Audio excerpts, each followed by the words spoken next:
But let's talk about their behavior after the murder. So less than 24 hours after the murder, and it's really interesting that the CCTV pictures of this have been scrubbed from the internet.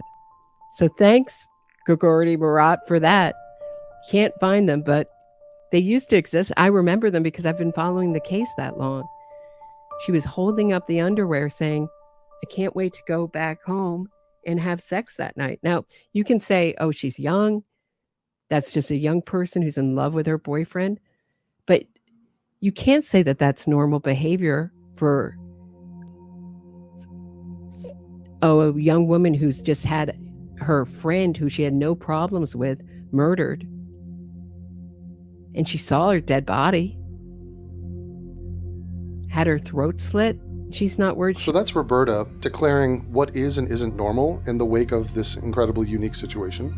And she is chastising Amanda Knox for buying underwear because she had no clothing because she was not allowed access back to her house because it was a crime scene. So she goes and buys underwear. And by the way, she didn't see the dead body. That's a fundamental fact of the case. One of her Italian roommates saw a foot and was yelling about a foot. She was not privy to that view. She did not look inside the room. So she never saw the dead body. She was grieving and shook up and traumatized and hated the fact that her friend had been murdered. And her buying underwear, which was not sexy lingerie, it's a complete lie.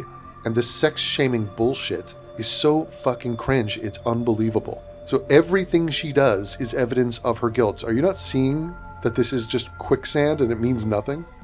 I remember obviously living this and watching it on the news, and one of the biggest accusations of the public was the way you behaved around the police officers at first. And Grace does this on the show as well. It's the yoga in the police station, or the kissing Raffaele outside that the police kind of raised an eyebrow. How do you, today sitting here, are you mad at Amanda, 20-year-old Amanda? Why? If you didn't have, because I'm just thinking of me, how I would, self-talk and blame myself. Why'd you do you connect to that moment of what you were doing and ever think, if I didn't have these weird moments of maybe acting not like people expected, maybe this wouldn't have snowballed this way? No. I mean, I used to give myself a lot harder of a time before, when the whole world was still, I mean, in some ways the whole world, no, not the whole world. In some ways, some people still victim blame me for what happened and say well, even if you had nothing to do with your roommate's murder, you were basically asking for it, by the way that you were acting. And there's a contingency of people who assert that, but I just know that that's not true. I wasn't actually acting like a guilty person. There was a guilty person who did act in a very guilty way by fleeing the country, right, and assuming a false identity.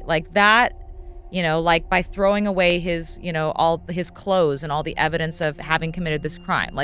That's guilty behavior. Being comforted by my boyfriend, stretching after hours of questioning on hard plastic chairs, this is not guilty behavior. Right.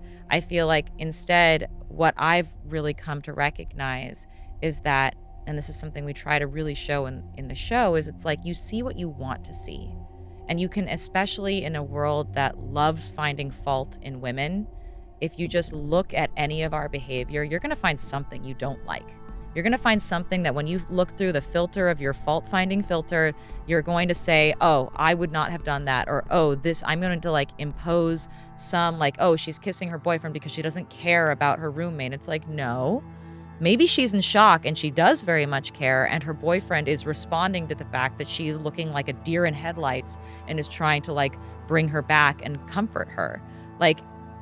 I feel like the world was very, very primed from past experience of finding fault in women. Yeah. I mean, and to just cherry pick little moments of people's lives and say, oh, let's find fault in her for this reason. I mean, to this day, even just I saw the Daily Mail, talking about the premiere, and they took one photo of me laughing with my husband and being look at her laughing her ass off at the premiere. And it's the Daily Mail.